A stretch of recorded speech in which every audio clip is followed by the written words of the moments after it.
ఇప్పుడు నేను చెప్పే విషయాల్లోని మీకు జగన్మోహన్ రెడ్డి గారు కావాలని చేస్తున్నారా? లేదా చంద్రబాబు నాయుడు గారు జగన్మోహన్ రెడ్డి గారిని కావాలని ఇరకాటంలో పెట్టించడానికి జగన్మోహన్ రెడ్డి గారిని రెచ్చగొడుతున్నారా? అనే విషయాలు మీకు అర్థమైతే గనక ఈ 2 వైపులా మీరు కామెంట్ చేయండి. ఇది జగన్మోహన్ రెడ్డి గారుగా లేదా చంద్రబాబు నాయుడే కావాలని కుట్ర చేస్తున్నారది. అదేంటంటే సాధారణంగా ఏ రాజకీయ నాయకుడైనా గాని ట్రెండ్‌కి అనుగుణంగా మారాలమాట. అది మనుషులైనా గాని ట్రెండ్‌కి అనుగుణంగానే మారతారు. సో, మారుకుంటే నేతలకు రాజకీయ భవిష్యత్తు ఉండదమాట. సో, ఈ మధ్య కాలంలోని వైసీపీ అధినేత జగన్మోహన్ రెడ్డి బీజేపీకి డైరెక్టర్‌గా కౌంటర్ ఇస్తున్నట్లు అనిపిస్తుంది నాకు. అది చంద్రబాబు నాయుడు గారి వల్ల లేదా జగన్మోహన్ రెడ్డి గారికే అది అనిపిస్తుందా? అనే దాని మీద మీరు కామెంట్ చేయాలమాట. సో, అసలు ఏం జరిగిందనే విషయాలు మనం ఈ వీడియోలో క్లుప్తంగా తెలుసుకుందాం. దయచేసి నా ఛానెల్ సబ్స్క్రైబ్ చేసుకోవాలని కోరుకుంటున్నా. అదేవిధంగా ఈ వీడియో మీకు నచ్చినట్లయితే గనక లైక్ అండ్ కామెంట్ చేసి ఇంకో 10 మందికి షేర్ చేస్తారని కోరుకుంటున్నా.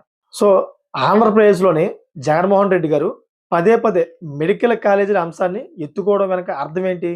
ఏపీలో బీజేపీ ఎదిగితే తనకు రాజకీయ భవిష్యత్తు ఉండదని భావించారా?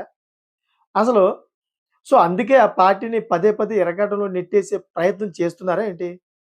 అవుననే సంకేతాలు బాగా వినిపిస్తున్నాయి. మెడికల్ కాలేజీల అంశాన్ని తనకు అనుకూలంగా వాడుకోవాలని భావిస్తోంది మన వైసీపీ జగన్. సో, ఈ విషయంలో కేంద్ర, రాష్ట్ర ప్రభుత్వాలను బద్నాం చేసే పనిలో పడ్డారు మన జగన్మోహన్ రెడ్డి గారు. ఈ విషయాన్నే పదే పదే జగన్ ప్రస్తావించడం వెనుక ఇదే కారణమని అంటున్నారు చాలామంది ప్రముఖ రాజకీయ నాయకులు. సో, ఈ అంశం పైన గురువారం మీడియా ముందుకొచ్చి జగన్మోహన్ రెడ్డి గారు చాలా ఘాటుగా అయితే వ్యాఖ్యానించారు. కేంద్ర ప్రభుత్వం, కేంద్ర రాష్ట్ర ప్రభుత్వాలు రెండిట్లి మీద కూడా. సో, మెడికల్ కాలేజీలు కట్టడానికి ముందుకొచ్చిన వారిని తాము అధికారంలోకి రాగానే 2 నెలల్లో జైలుకు పంపిస్తామని ముక్కుసూటిగా చెప్పారాయన. సో, ఈ మాటలు వింటుంటే డైరెక్టర్‌గా బీజేపీకి కాలినట్టు అనిపిస్తుంది నాకు. ఈ వ్యవహారం బీజేపీ నేతలకు ఎక్కడో బాగా కాలినట్టు అనిపించింది. సో, దీనిపై గురువారం సాయంత్రం మీడియాతో మాట్లాడారు ఆ శాఖకు సంబంధించిన మంత్రి గారు. సో, ఆయనే మంత్రి సత్యకుమార్. సో, ఆయన ఏమన్నారంటే, జగన్మోహన్ రెడ్డి గారికి బీజేపీ తరపున ఈ సవాల్ మీకు విసురుతున్నాను.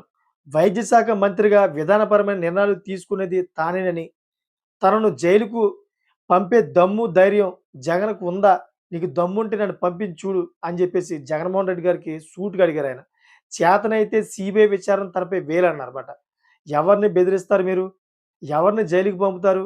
అంటూ ప్రశ్నల మీద ప్రశ్నలు జగన్మోహన్ రెడ్డి గారి మీద ఏసారాయన.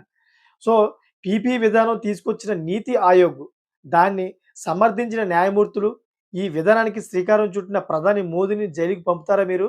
అని జెప్పేసి సత్యకుమార్ గారైతే జగన్మోహన్ రెడ్డి గారి మీద ప్రశ్నల మీద ప్రశ్నలేస్తూ రెచ్చిపోయారాయన. సో, వందలాది మంది జగన్‌లు వచ్చినా ఆ పార్టీ అధికారంలోకి రావడం చాలా కష్టమని సత్యకుమార్ అంటున్నారు. అంతేకాకుండా పదుల కేసుల్లో బెయిల్‌పై ఉన్న జగన్ మళ్ళీ జైలుకి వెళ్లకుండా చూసుకోవాలని ఎవరితో పెట్టుకుంటున్నారో ఒకసారి ఆలోచించుకోవాలని ఆయన ధీటుగా వ్యాఖ్యలు చేశారు. ఇదంతా చూస్తుంటే బీజేపీ నుంచి ఈ తరహా రియాక్షన్ రాగానే వైసీపీలోని కొందరు సీనియర్‌లు కంగుతున్నారు. దీనిపై మంత్రి సత్యకుమార్ ఈ స్థాయిలో మాట్లాడడం ఆ పార్టీలో కొందరు నేతలకు మింగుడు పడడం లేదు. జరుగుతున్న పరిణామాలు చూస్తుంటే బీజేపీని నేరుగా జగన్ ఢీకొట్టినట్టు కనిపిస్తుందన్నమాట. ఎందుకంటే ఆ నేతలకే బీజేపీతో సత్సంబంధాలు, అదేవిధంగా బీజేపీ మళ్ళీ జగన్మోహన్ రెడ్డి గారిని మళ్ళీ జైల్లో పెడితే వైసీపీ పరిస్థితి ఏంటని ఆలోచనలో పడ్డారు ఆ నేతలంతా కూడా.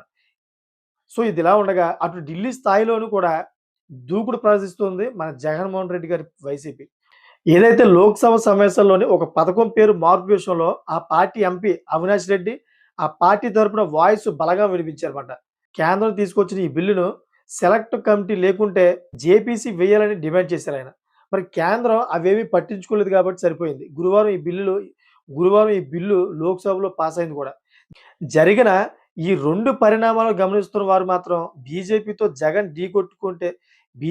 జగన్ ఢీకొట్టినట్టే ఉందని అంటున్నారు. ఇలా ఢీకొట్టడం వల్ల అసలు వైసీపీ పరిస్థితి ఎలా అయిపోతుందని తీవ్ర ఆందోళనకు గురవుతున్నారు. ఇప్పటిదాకా కూడా జగన్మోహన్ రెడ్డి గారు అసలు బీజేపీతో ఒక్క ఒక్క విషయంలో కూడా ఎదురుపడ్డ విషయమే లేదు. ఈ ఒక్క విషయంలో కూడా ఎదురుపడ్డ పరిస్థితే లేదు. ఎప్పుడు కూడా బీజేపీని ఒక్క మాట అన్న సందర్భమే లేదు. ఇప్పుడు ఎందుకో మరి బీజేపీని ఎదుర్కొంటున్నట్టు, బీజేపీకి వ్యతిరేకంగా వెళ్తున్నట్టు అనిపిస్తుంది. దీనివల్ల రాజకీయంగా జగన్మోహన్ రెడ్డి గారికి భవిష్యత్తులో ప్రమాదం పొంచి ఉండే అవకాశం ఉంది. ఎందుకంటే డైరెక్టర్‌గా మోడీ గారే దీంట్లో ఇంటర్ఫీర్ అయితే గనక జగన్మోహన్ రెడ్డి గారి భవిష్యత్తు నాశనం అయిపోయే అవకాశం ఉంది. సో, చూసారు కదా! ఇటువంటి లేటెస్ట్ ఇన్ఫర్మేషన్ కోసం నా ఛానెల్‌ని సబ్స్క్రైబ్ చేసుకోండి. Thank for watching friends.